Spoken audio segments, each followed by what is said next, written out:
Hey guys, it's Charlene. Today I'm going to create a card with this absolutely adorable layered wishing well from Honeybee Stamps, and I'm going to be showing you some of my tips and tricks along the way. Here we have the layering guide, and so that gives me an idea of how many different colors I'm going to need for the dies. So I'll go ahead and start by picking out my cardstock. I've picked out my colors. I'm going to use a dark gray for the base of the well, and then I'm going to cut out two of the top layers so I get different colors of stones, a medium gray and a light gray. For my wood, I have two different colors of brown, and then for some of the accessories here, like the rope and the bucket, I'm going to cut these out of a lighter brown, as well as some ivory and some black. I've cut out all of my pieces. I'll start by putting together my bucket, and I have some 04.3 and 04.6 for this. This is my favorite way to add fun details to items that are supposed to look like wood. So I'll take the darker 4.6 and I'll run it along where any of the embossed details are. And it's really simple. Just run your marker right along the line. I'm going to do the same thing here for the back piece of the bucket. And then once I have done that, I'm going to bring out my 04.3, which is lighter. You also could do this with a blender if you wanted to. But I'm just going to go over the entire piece. And what that's going to do is it's going to help to blend out where the 4.6 is, and it'll just rest down in those embossed areas where we want that darker detail to be. I'm adding some glue here to the back of the top piece. This will layer right over that base piece. So I'm going to line these up. And then there are two bands that are going to go across the front. So I'll start by adding some glue along the line where the band will go for each of these. I decided to use the black details that I cut out previously for this. So I'll use my wax pickup tool here, and it's really easy. I'm just going to layer it right over the top there. And you can see it's so fun. That added little detail really makes it look like a nice bucket. Now, I decided to switch to light brown for my rope. I was going to use ivory, but I changed my mind. And so I'm going to go ahead and add this little black detail piece I have here. It's going to go on the left-hand side of the bucket.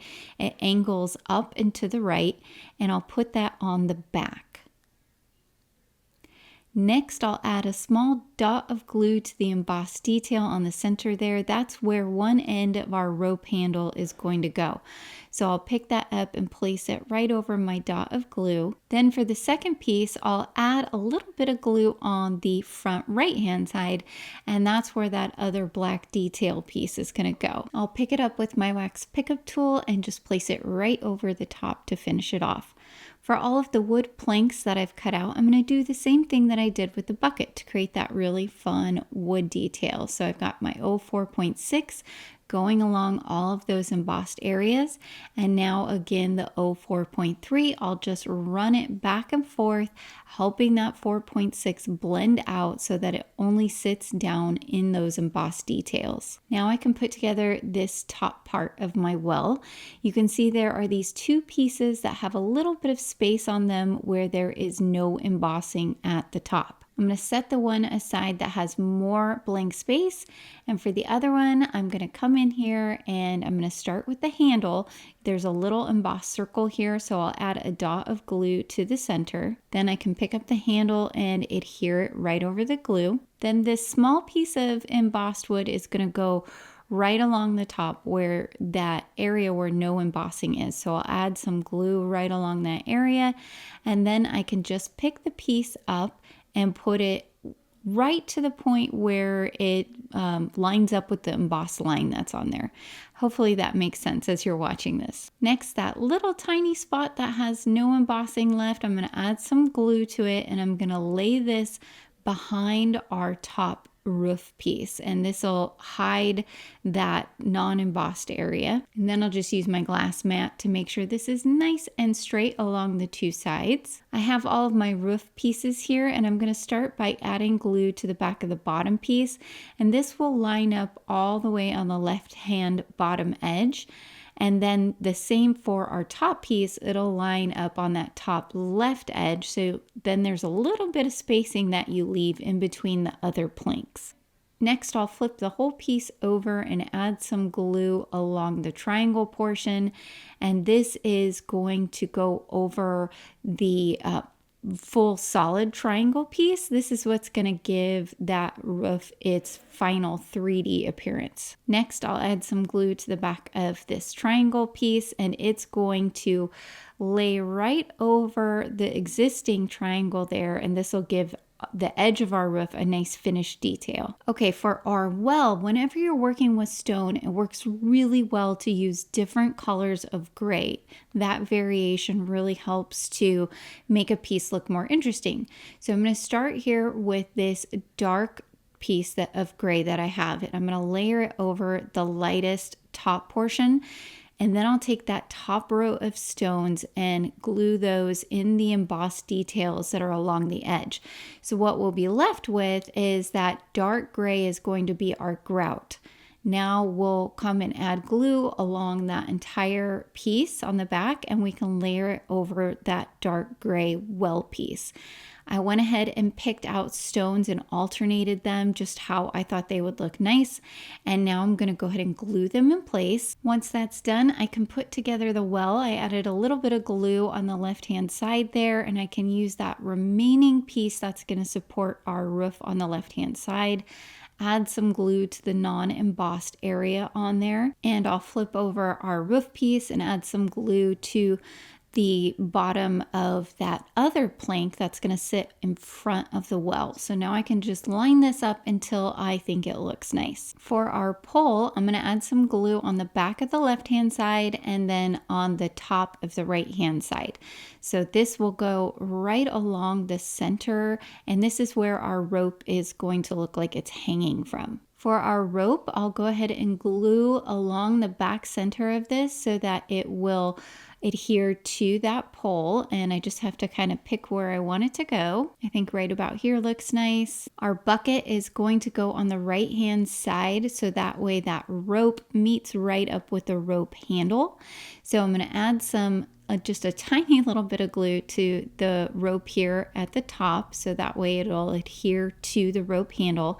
And then I'll add some glue to the back of the bucket, so that way it can adhere to the well. Then I'll just carefully kind of finagle this. Lastly, to give rocks or stones more texture, it's a great idea to use some warm grays. So I brought in WG3 here, and I'm just going to add some groupings of dots here and there on the different stones to make it look like they have a little bit of texture. So here's our finished wishing well with all of that fun detail. For our background, I'm going to use the ginger jar stencils. Now these are meant for adding details to the ginger jar dies that are part of this release from Honeybee Stamps. But I thought these stencils would be fantastic for backgrounds as well. You can create a nice background stripe, and I think I'm going to use that one. Or there is this other one you could do a stripe with, and then this nice floral one, which I think would look really pretty as a centerpiece on a card. You also could do it kind of in one corner and then flip on the other corner to create a nice frame. So really handy stencils. You know, think outside the box with your stencils of how you can use them. I've went ahead and put this floral strip here, and I'm doing a pretty heavy hand here with some pumice stone. So this is going to go really nicely with our well. I'll go ahead and remove that stencil. What a beautiful pattern that is. And then cut this piece down using the 4th from largest rectangle die. I stamped out a sentiment using the So Special stamps and coordinating dies. This one says wishing you the best. And I did cut out a few extra die cuts and glue them to the back in order to give our sentiment a little bit more dimension. I have an A2 sized piece of light blue cardstock. It's going to be our background for our card. I added some foam tape here to the back of the stenciled panel, and I'm going to remove that release tape and just center it so I have that nice 1/4 inch border going around. Same thing for our well. I'm going to pop this up again with low loft foam tape, and I'm going to center this so that the left and right hand poles that support the roof or in the center of the card. I'll add some glue to the back of our completed panel and glue it to an A2 sized card base. Then I'll glue on my sentiment. So that's a tip for you guys. Save your sentiment for last. It makes it much easier to ensure that your sentiment is going to be straight on your finished card. For some bling, I brought in the Grab Your Passport gem stickers in this beautiful light blue. I did it in a triangle around the well. So here is our finished card. I think it's absolutely gorgeous. This could be for any occasion, even like a wedding, right? Or a bridal shower, or even just a birthday. A wishing well, I feel like, can be used for so many things. All right, guys, I hope that you picked up some tips and tricks today. Please be sure to like and subscribe, as well as hit that notification bell so that you'll know about future videos here on the Honeybee Stamps YouTube channel. Thank you so much for watching, and have a great day.